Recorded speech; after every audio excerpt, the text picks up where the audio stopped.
नमस्कार, मैं रचना शर्मा चढ़ती कला टाइम टीवी देख रहे सभी दर्शकों का स्वागत करती हूं। आप देख रहे हैं उत्तर प्रदेश के समाचार। उत्तर प्रदेश के मुख्यमंत्री योगी आदित्यनाथ ने गंगा एक्सप्रेसवे का निर्माण कार्य अगले महीने के अंत तक पूरा करने के निर्देश दिए हैं। सीएम आदित्यनाथ ने एक उच्च स्तरीय बैठक में प्रदेश की प्रमुख इंफ्रास्ट्रक्चर, सिंचाई, ऊर्जा, शिक्षा और औद्योगिक विकास परियोजनाओं की व्यापक समीक्षा की। मुख्यमंत्री ने गंगा एक्सप्रेसवे परियोजना की समीक्षा करते हुए निर्देश दिए कि फरवरी 2026 के अंत तक गंगा एक्सप्रेसवे का निर्माण कार्य पूरा कराया जाए। उन्होंने कहा कि 594 किलोमीटर लंबा गंगा एक्सप्रेसवे प्रदेश की कनेक्टिविटी को ऐतिहासिक मजबूती प्रदान करेगा और यह औद्योगिक, कृषि और परिवहन गतिविधियों के लिए एक मजबूत आधार बनेगा। बैठक में बताया गया कि यह एक्सप्रेसवे 12 जिलों से होकर गुजरता है और 500 से अधिक गांवों को सीधा लाभ पहुंचाएगा। नोएडा के जेवर अंतर्राष्ट्रीय हवाई अड्डे के निर्माण कार्य की समीक्षा करते हुए मुख्यमंत्री ने फेज 3 के लिए भूमि अधिग्रहण प्रक्रिया को आगे बढ़ाने के निर्देश दिए। उन्होंने कहा कि जेवर हवाई अड्डा उत्तर प्रदेश की वैश्विक कनेक्टिविटी, निवेश और रोजगार सृजन का प्रमुख केंद्र बनने जा रहा है और इसके शुरू होने से Uttar Pradesh air cargo hub के रूप में नई संभावनाओं को आगे बढ़ाने वाला है। वहीं मध्य गंगा नहर परियोजना स्टेज 2 की समीक्षा करते हुए मुख्यमंत्री ने कहा कि सिंचाई परियोजनाएं कृषि उत्पादन बढ़ाने और किसानों की आय में वृद्धि का महत्वपूर्ण माध्यम है।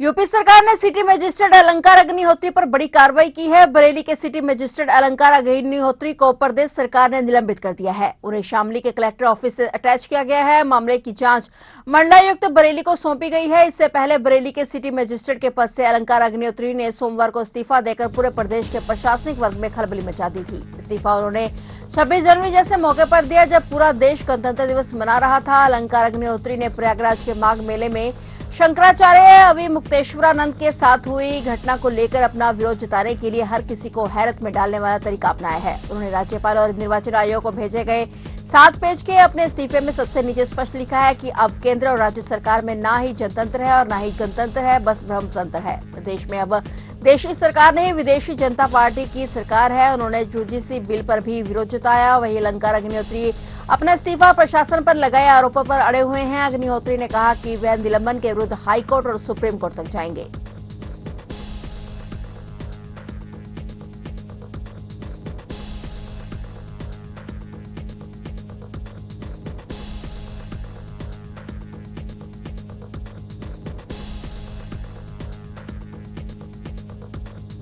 कोडेन कफ सिरप मामले में गिरफ्तारियां लगातार जारी हैं। मामले में वांछित आजमगढ़ निवासी विकास सिंह नरवे को सिद्धार्थनगर से गिरफ्तार कर लिया गया है। यूपी पुलिस ने कोडेन कफ सिरप मामले में वांछित आजमगढ़ निवासी विकास सिंह नरवे को सिद्धार्थनगर से गिरफ्तार किया है। पुलिस को लंबे समय से उसकी तलाश थी। इसके पहले मामले के 12 प्रमुख साजिशकर्ताओं में से एक विनोद अग्रवाल को क्राइम ब्रांच और कानपुर के कलेक्टरगंज पुलिस ने गिरफ्तार कर लिया था। उसे हरियाणा के महेंद्रगढ़ जिले से पकड़ा गया। उस पर 50,000 रुपए का इनाम था। फिलखाना थाना क्षेत्र के पटकापुर निवासी विनोद अग्रवाल मैसेज अग्रवाल ब्रदर्स का संचालक है और उस पर 65 से ज्यादा फर्जी फर्म बनाकर यूपी, हरियाणा, दिल्ली और राजस्थान समेत 12 राज्यों में प्रतिबंधित दवाओं की बिक्री करने का आरोप है। खाद्य आयुक्त की 4 टीमों ने बिरहाना रोड स्थित उसकी दुकान और कोपरगंज स्थित गोदाम में छापा मारकर करोड़ों रुपए की कोडेन युक्त कफ सिरप और ट्रामाडोल टैबलेट्स जब्त की थी।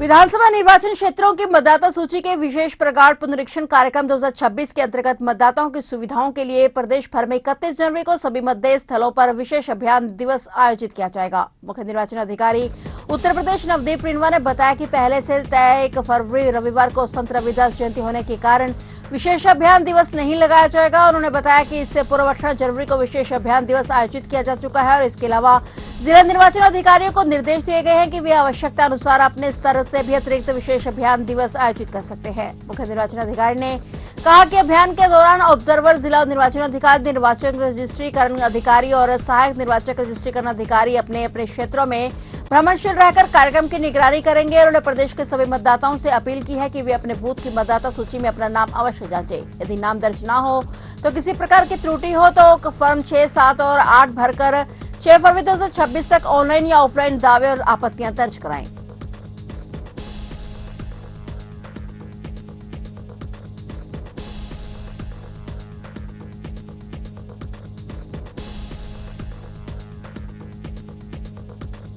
आकाश आनंद एक बार फिर से यूपी में सक्रिय होने जा रहे हैं। बसपा पंचायत चुनावों के साथ विधानसभा चुनाव भी पूरी ताकत से लड़ेगी और बहुजन समाज पार्टी अपने वजूद को बचाने के लिए पंचायत चुनाव और विधानसभा चुनाव में अपनी पूरी ताकत झोंकने की तैयारी में जुट गई है। इसके तहत मार्च महीने से पार्टी के राष्ट्रीय संयोजक आकाश आनंद की प्रदेश भर में जनसभाओं, रोड शो आयोजित करने का कार्यक्रम तय किया जा रहा है। पार्टी के युवा चेहरे के रूप में वे संगठन को मजबूत करने के साथ मूल वोट बैंक को भी संगठित करने की मुहिम चलाएंगे। सूत्रों की माने तो बसपा सुप्रीमो मायावती की अंतिम मोहर के बाद इसकी तैयारियां शुरू कर दी जाएंगी। दरअसल बसपा 14 साल का अपना वनवास खत्म करने के लिए इस बार हर दाव आजमाने जा रही है। बसपा सुप्रीमो मायावती ने अपने जन्मदिन पर साफ कर दिया था कि वे अगले सभी चुनाव अकेले अपने दम पर ही लड़ेंगे और पार्टी मूवमेंट के हित में कई कड़े फैसले लेने से पीछे नहीं हटेंगी। उन्होंने अपनी सेहत भी ठीक होने का दावा किया था। हालांकि पार्टी सूत्रों की माने तो आकाश आनंद को यूपी की जिम्मेदारी देने के साथ पूरे प्रदेश का दौरा करने का अहम जिम्मा भी सौंपा जा सकता है।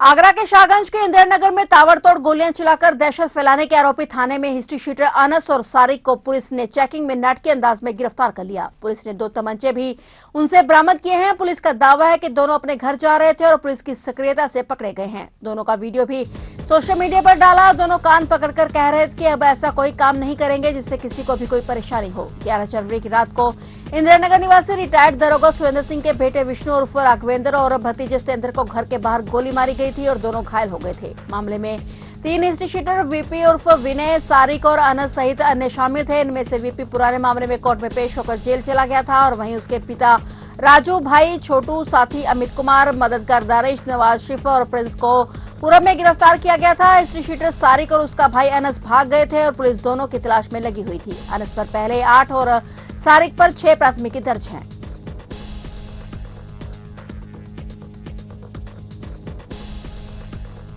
मैनपुरी के वरनाहल थाना क्षेत्र के ग्राम फूलपुर में पति पत्नी की गोली मारकर हत्या कर दी गई। दंपति के 2 बच्चे हैं और वे बाहर नौकरी करते हैं। पति पत्नी घर पर अकेले रहते थे। सुबह ग्रामीण घर के पास से गुजर रहे थे तो मामले की जानकारी हुई। जानकारी होते ही पूरे गांव में हड़का मच गया। घटना की जानकारी मिलते ही पुलिस मौके पर पहुंच गई। पुलिस ने छानबीन शुरू कर दी है। प्राप्त जानकारी के मुताबिक महेश चंद्र शाक्य और उनकी पत्नी अनीता देवी गांव में बने मकान में रहते थे। बीती रात घर के अंदर ही दोनों की गोली मारकर हत्या कर दी गई। घटना की जानकारी आज मंगलवार सुबह हो सकी जब ग्रामीण उनके घर के पास से गुजरे और घर के दरवाजे खुले हुए थे और पति पत्नी की लाश खून से सनी पड़ी हुई थी। ग्रामीणों ने घटना की जानकारी तत्काल पुलिस को दी। गांव के लोगों ने बताया कि उनके बेटे ललित और अंकित दोनों कहीं बाहर रहकर नौकरी करते हैं। वहीं पुलिस मामले की जांच में जुटी हुई है।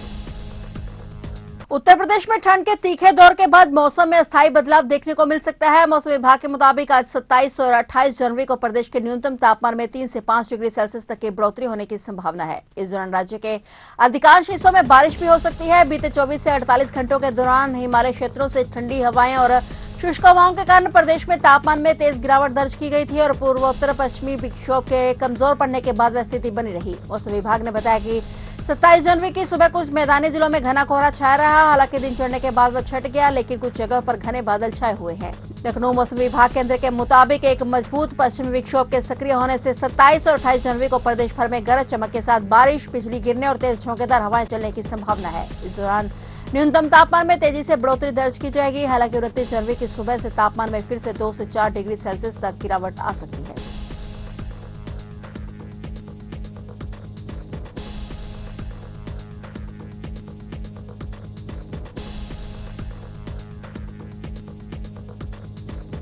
फिलहाल उत्तर प्रदेश के समाचारों में इतना ही। और नए समाचारों के साथ फिर से हाजिर होंगे। तब तक के लिए देखते रहिए चढ़ती कला टाइम टीवी।